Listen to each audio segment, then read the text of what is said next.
పెద్దపల్లి జిల్లా రామగుండం నియోజకవర్గం. నేటి తరానికి సంఘ సంస్కర్త భాగిరెడ్డి వర్మ ఆశయాలు స్ఫూర్తిదాయకమని రామగుండం నగర మేయర్ అన్నారు.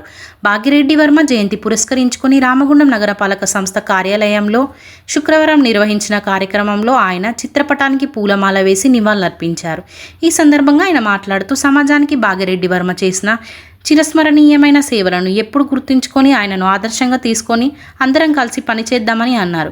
దళితుల కోసం, ముఖ్యంగా బాలికల చదువు కోసం 26 తెలుగు మీడియం పాఠశాలను స్థాపించి సమాజంలో నెలకొన్న అంటరానితనం, కుల వివక్షణ వ్యతిరేకంగా అలుపెరగని పోరాటం చేసి నాటి సమాజంలో ఉన్న జోగిని, దేవదాసి వ్యవస్థలకు వ్యతిరేకంగా ఉద్యమించి బాల్య వివాహాలు, మద్యపానానికి వ్యతిరేకంగా ప్రచారం నిర్వహించిన మహనీయుడని అన్నారు. ఈ కార్యక్రమంలో deputy mayor Patapalli Ellaiah, deputy commissioner Nayani Venkataswamy, Guruveera, కార్పొరేటర్లు, సంబంధిత అధికారులు తదితరులు పాల్గొన్నారు.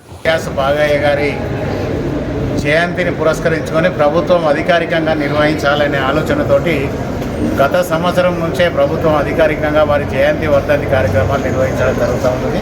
దానిలో భాగంగా ఈరోజు వారి జయంతి కార్యక్రమాన్ని రామగుండం మున్సిపల్ కార్పొరేషన్లో ఘనంగా వారికి నివాళులు అర్పించి జరపడం జరుగుతూ ఉన్నది.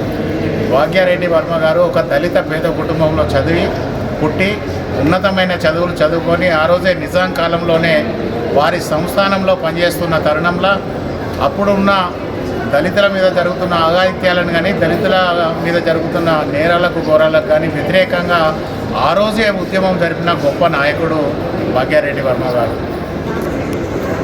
ఏదైతే దళితులు ఈ దేశానికి ఆది హిందువులని ఆ రోజే ప్రకటించి నిజాం ప్రభుత్వం చేత కూడా వీళ్ళే పాలకులని చెప్పించిన గొప్ప నాయకుడు, దళితుల ఉన్నతి కోసం పోరాటం చేసిన నాయకుడు భాగ్యారెడ్డి గారు.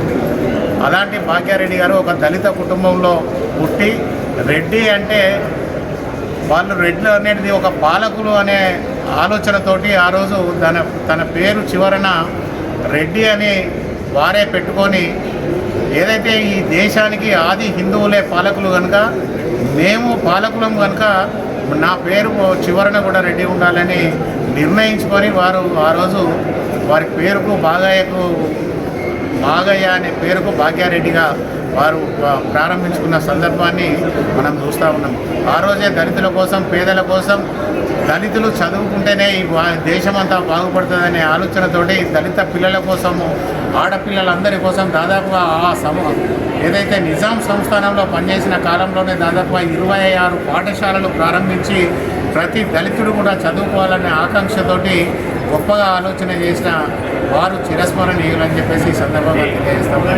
ఆర్య సమాజం వారికి ఏదైతే గొప్ప పనులు చేస్తున్న వారికి వర్మ అని బిర్దిస్తుందో ఆ రోజు వారికి వర్మగా వారు ఆర్య సమాజం వారు కీర్తించిన సందర్భంలో భాగయ్య నుంచి భాగ్యారెడ్డి నుంచి భాగ్యారెడ్డి వర్మ దాకా కూడా వారు ఎన్నో సమాజ సేవలు చేసి దళితుల అభ్యున్నతి కోసం పోరాటం చేసి దాంట్లో గొప్ప విజయాలు సాధించిన వారి జయంతిని ఈరోజు మనందరం జరుపుకోవడం గర్వకారణంగా భావిస్తూ ఈరోజు ప్రభుత్వానికి ప్రత్యేక ధన్యవాదాలు తెలియజేస్తాము.